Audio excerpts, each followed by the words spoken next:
Feeling mo ba mag-struggle ka ngayon 2025 dahil sa sobrang dami ng mga dumadating na mga bagong bagay dito sa atin sa pagnenegosyo? Hindi ka nag-iisa pare ko kasi today pag-uusapan natin kung paano natin pwedeng ma-improve ating mga sarili para hindi tayo mapag-iwanan sa mga gusto natin mangyari ngayon 2025 sa ating mga negosyo. Pero isusolve natin yan today. Tingnan natin ano ba yung mga bagay na pwede natin i-focus para hindi tayo maiwan, para hindi tayo mag-stay at walang growth for 2025. Stay until the end because I'll share with you something that could completely change your business game in 2025. And trust me pare ko, pag sinabi kong hindi mo gugustuhin na ma-miss out yung bagay na to today.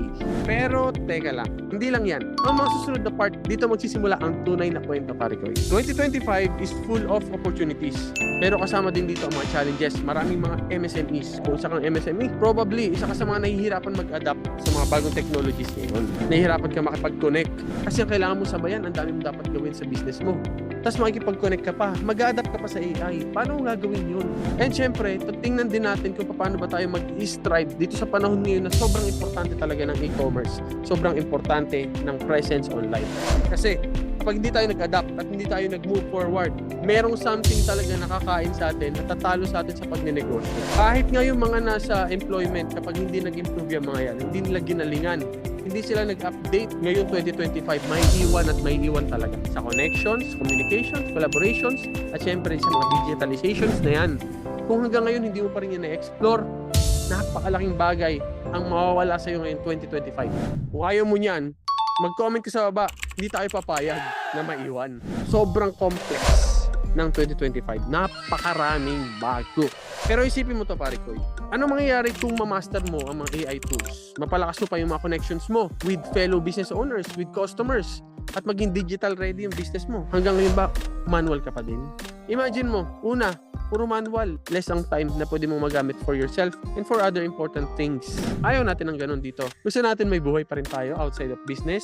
Yung time mo with family, time mo with sana, magbabakasyon ka, hindi mo magawa. Dapat AI na yung gumagawa niyan. Diba? Nakikipaghabulan ba tayo lagi sa competitors? Kung yung competitors mo naka-AI at ikaw, isipin mo na lang. Ikaw puro manual pa rin. Ikaw nagpupukpok ka pa rin dyan. Samantalang yung iba may taga-pukpok na sila. Hindi kaya maiwan ka. Quick question. Ano ang pinakamalaking hurdle mo pagdating sa pag-grow ng business mo? Sa comments, lagyan niya. Kung excited ka na, wait lang. Ang susunod na part, ito, grabe talaga yung impact. Ito na yung main part natin dito sa ating vlog. Yung tatlong topic natin today is, number 1, familiarity with AI. Yung mga AI na yan kasi, kailangan nyo ma-familiarize. Huwag nyo nang sabihin hindi kayo techie. Kasi natuto na kayo mag-cellphone, marunong kayo mag-Shopee.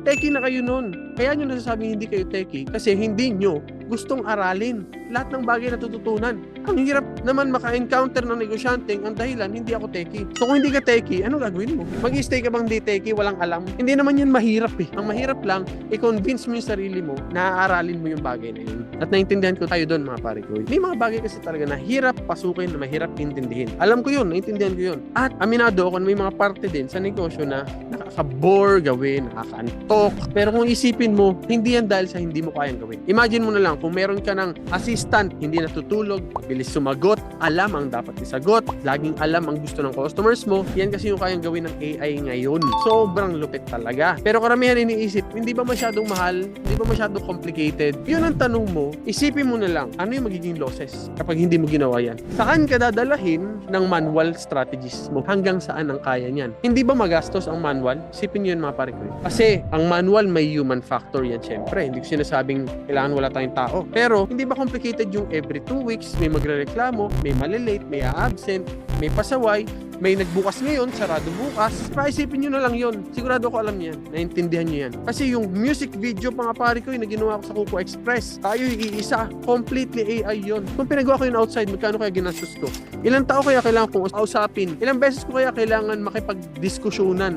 Ilang oras kaya ang naubos ko? Hindi kaya lahat yun ay costly? Hindi kaya lahat ng bagay na yun magde-delay sa'yo sa result? Pero syempre, may yung ideas galing pa rin sa akin yan. Yung creative side, yung story, yung lyrics, yung mga yan bagay na yan, galing sa atin yan. Pero yung execution, ganun lang kadali ginawa yun. Napakasimple. Lahat ng gusto kong isipin, ang limitation ko lang is yung creativity ko. Napaka-complex pa ba nung itatype mo na lang kung anong gusto mo mangyari? Anong kaya kong isipin, kayang gawin ng AI ngayon yan. Complex pa ba yun? O kailangan mo lang talaga ng practice para gawin yun? Aaralin lang naman natin eh. Hindi naman yan talaga something na rocket science. hindi yan ganon. Kahit yung mismong AI, pwede kang turuan yan kung paano gawin. Itanong mo sa kanya, kayang-kaya niyang ituro sa'yo kung paano siya gamitin. Ito siguro ang isang kulang kung ba't hindi natin tinututukan yan. Kasi hindi na natin nakikita yung bigger picture. Hindi natin na i-imagine kung ano yung babalik sa atin kapag kaya natin tutukan at aralin ng AI. Sobrang worth it, promise mga pare ko. Biruin nyo hanggang ngayon, 3 lang kami sa Opo Express hanggang ngayon. Ganon kalaki ang value na pwedeng gawin yan. Nung una akong nag-explore ng AI, akala ko din sobrang advanced na to, kailangan sobrang programming skills mo, kailangan ng mahalang panggastos, kailangan mo ng consultant. Hindi ako sure kung magbe-benefit. Yun ay isa pang hadlang. Ito ang tanong, gusto mo bang lumaki yung negosyo mo? Tanyo, wala din naman ako alam dati sa pag-AI. Ngayon, marunong na. At one point, even ako din, i-question ko talaga. If the time spent learning new tools would be worth it. Pero may nakita ako mga crucial details. Once you get over the learning curve, yung learning curve, lahat ng bagay may learning curve na tinatawag. Ang learning curve, ibig sabihin ito yung time na kailangan mong spend or effort from the not knowing how to use it to knowing how to use it. That's called the learning curve. May massive benefits pala talaga ang AI. Sobrang laking benefit. Improves quality. Kung dati, ang quality mo is sobrang baba kasi sobrang kailangan mo gawin ng manual yung mga bagay-bagay. Ngayon, halimbawa, gamit ka ng Grammarly para maganda yung communication, yung mga grammar mo maayos. Sa Grammarly, turuan ka niyan maging maayos yung mga emails mo, proposals mo. Pwede ka niyan tulungan sa Grammarly. ChatGPT para makaproduce ka ng mga refined copies. Magagandang words na pwede mo gamitin sa pampost sa Facebook. Pwede mo gawin yan. May-enhance mo rin yung competitiveness mo. 155 na yung average IQ ng ChatGPT ngayon eh. Pataas ng pataas yun. It's going to be even better. At ang 155 IQ is already genius level na yun. Isipin mo mabuti, what if may genius kang kasama sa team mo? Yun ang pinoprovide ng ChatGPT. Ganun kalupit. Kung gagamit ka ng AI, ang focus mo is quality, review, creativity. Another example na pwede nyo magamit for your AI, Canva. Most probably, marami sa atin dito ang familiar na. Napapadali natin yung design. Yung pwede ka na mag-create ng mga professional graphics nang walang graphic designer, walang graphic design degree. Hindi mo kailangan mag-spend ng years just to learn. Ayoko sumabay. Bakit? What's the purpose? Ang purpose mo ba ay pride mo o gusto mo mag-grow ng negosyo?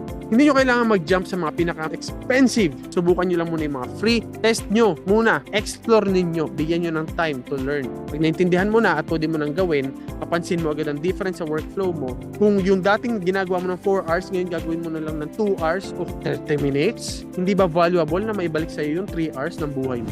Meron tayo ditong mini case study. Kung ang small cafe owner gumamit ng ChatGPT for personalized daily special announcement on social media, pwede ka na agad gumawa ng 30 days advance. Ganun kalaki. Siyempre, i-feed mo lang siya ng mga bagay na gusto mo, mga importante nag-a-align sa'yo sa negosyo mo. I-feed mo yan ng i-feed sa ChatGPT. Habang ginagamit mo yan ng patagal, yung engagement ng mga post mo, paganda ng paganda yan. Once na makita mo kung ano yung value niyan, how much time, how much stress ang pwedeng makuha, take away from you ng AI, maisip mo, bakit nga ba hindi ko siya ginagawa kaagad? Bakit hindi ko siya agad inaral? Bakit ngayon lang? Pero okay lang yan, kahit ngayon lang. So, anong AI tool ba ang pinakagusto mo i-try? Let me know sa comment section mga pare.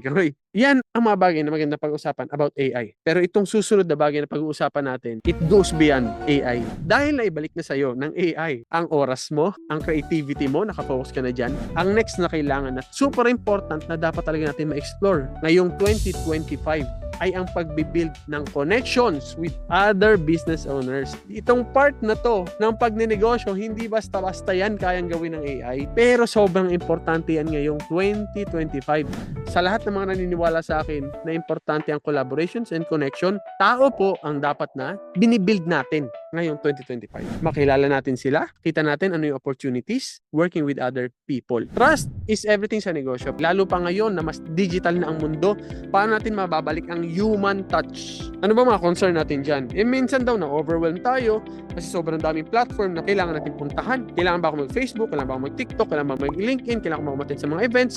Minsan takot tayo ma-reject. Paano kung na-scene zone lang tayo? Hindi tayo pinapansin, di ba? Yung mga post mo, walang reply, walang react, mga ganung bagay, no? Authenticity and marketing. Paano mo sasabihin ng audience mo na authentic ka? Plastic ka naman. Nakuha mo lang naman yan sa AI lahat. May mga ganung comment sa akin. Nakuha ko lang daw sa AI yung mga pinagsasabi ko. Maaring mix of yes or no. Dahil paano ako makapagbigay ng sarili kong input kung wala akong experience? Saan ko huhugutin yun? Siyempre, because you went out and explored the world yourself. Sobrang importante na lumabas tayo mga pare ko para makapagkilala sa mga tao sa paligid natin. Nung tinry ko na mag-build ng network, pwedeng online, pwedeng offline, ang hirap, nakakatakot. Ngayon nga, may mga posts at mga reels pa rin ako na walang reactions eh. At kailangan natin harapin yun. Kasi yun yung part of the process. May nagtatanong, sasagutin mo. Hindi nga makapag-thank you yung iba. That's one of the requirements for human touch. Pag di ka marunong mag-thank you, paano ka makakapag-build ng connection? You have to practice that. Ulitin ko pare ko. That's part of the process. Yun na kasi magiging focus natin ngayon talagang 2025. Kailangan marunong tayo makipag-connect. Ang problema sa iba, hindi talaga marunong makipag-connect. Kung wala ka ng AI, tas wala ka pang connection, ano na magiging edge natin ngayon? Tingnan natin to, on a psychological angle, ako naniniwala talaga ako na we have to first give out. Pwede natin gawin yung bigay ng bigay. Pwede tayong magbigay ng stories, quick questions, anecdotes, yung mga how personal storytelling, yung mga kwento natin sa buhay, share din natin. Actually, ako mga pare, kaya naintindihan ko yan, mahirap mag-share ng mga bagay-bagay. Hindi ako ma-share na tao talaga. Dati, especially. Lalo sa personal life, isa yan sa mga pinag-aaralan ko i-develop ngayon, 2025. Yung hindi lang puro negosyo pinag-uusapan. Dati kasi gusto ko puro business lang. So, kung hindi ka naman makalabas, ang pwede natin gawin, syempre online. Join kayo ng mga relevant na FB groups tulad ng Koi Founders Club. Mag-join kayo dyan sa Facebook group natin. Libre lang naman yan. Pwede kayo mag-collaborate dyan.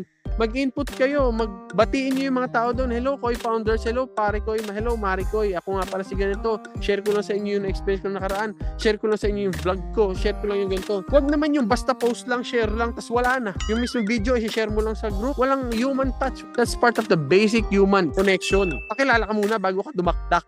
Diba? Yung reality natin. So, LinkedIn circles and even local chambers, commerce, events, yan. Pwede tayo mag-join dyan. Pag nandun ka, nagpo-post ka, nagko-comment ka, co-contribute ka.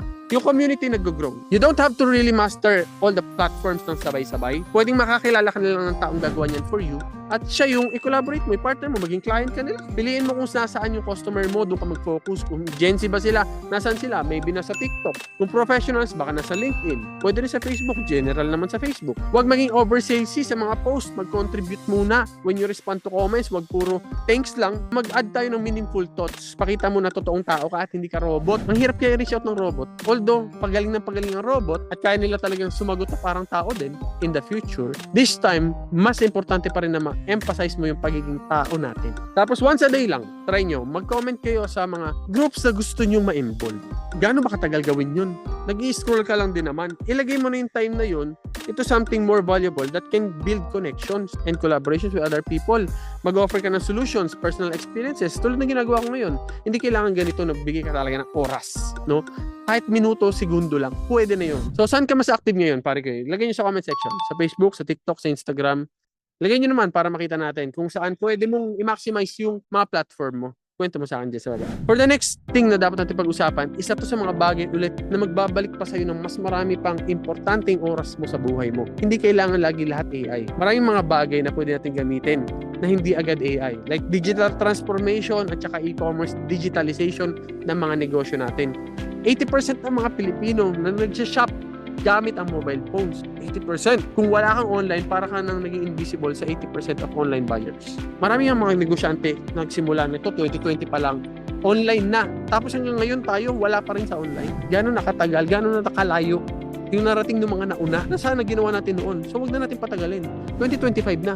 Gamitin na natin ngayon. Ngayon na mismo. I-delay pa ba natin ulit yun? Seryoso ba tayo? Na gusto natin maging negosyante? Gusto ba natin mag-grow ang negosyo natin? Biruin mo kahit hindi nga mag-grow ang negosyo mo pero may ibang gagawa for you. At ikaw go-grow na yung buhay mo sa ibang bagay na mas maganda. May time ka na para mag-explore, magpakasaya, makapagkwentuhan sa manok. May time ka na para magkaroon ng mga bagay na pwede nyo gawin with your family, with your friends dahil na-automate at na-digitalize mo na yung negosyo. Diba? Hindi complex yan. Kung nagawa nyo yung AI, nagawa nyo yung mag-shopping, kayang-kaya nyo yung gawin. So, sobrang daming business namin na nakilala, lalo sa MSMEs, na hindi nila mag-grow ang business. Bakit? Kasi sobrang dami nilang kailangan gawin ng manual lahat. So, kalimutan na natin yan. Huwag mong hayaan na mabaon ka lang lagi sa manual. Anyway, mga pare ko, yan yung mga bagay na gusto ko lang i-share sa inyo today. AI, automation, digitalization, sobrang laking importante niyan sa atin para mabalik sa atin yung oras natin at makafocus tayo sa collaboration at growth itself. Mabanggit ko sa inyo, Kuko Express is providing systems and automations para mapadali ang buhay, negosyante ng mga MSMEs dito sa Pilipinas, kahit saan sa Pilipinas. Nag-provide kami ng libreng POS. Kung gusto mo ng access sa free POS at wala ka pa hanggang ngayon, message me lang para maibigyan kita ng instruction kung paano mo magamit. For life, free po yun.